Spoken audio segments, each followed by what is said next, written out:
I was out in the backyard minding my business and I had a scuffle with the chickens in the indoor run. So I decided to turn my camera on and walk in there. And what did I find? Well, let's just say I noticed one of my chickens, which is the white leghorn, eating some feathers. So I realized that she plucked that off one of the other birds. And so this is an indication that they may be lacking some much needed protein and they may need a higher protein feed. And so I'm going to incorporate a high protein feed, which I use the meat bird crumble, and mix it with their regular layer pellets to substitute for that required protein. And I've been noticing here and there that I've been seeing feathers dropping. I know the weather is changing, the daylight is getting shorter, and so I'm just paying attention to their behaviors so that I can make adjustments to their required necessities for them to remain healthy. Now, feather plucking can be prevalent in your flock if there's a lack of space per chicken and there's not enough room for them to move around, for them to like dust bait in an area where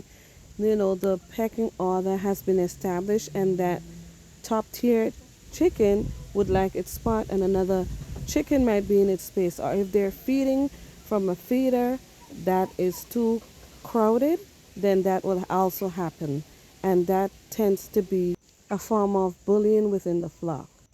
And like I mentioned earlier in the video, another reason for feather plucking would be lack of protein in their feed. And that's completely different from molting, when the chickens lose their feathers to make room for new feathers to grow. And at this point, I also administer to them a higher protein diet than their regular layer pellet or layer crumble. Everyone's practice is different, but this is just the way I operate in my backyard with my chickens, taking care of them and making adjustments as I see it fit, and I just wanted to share it with you.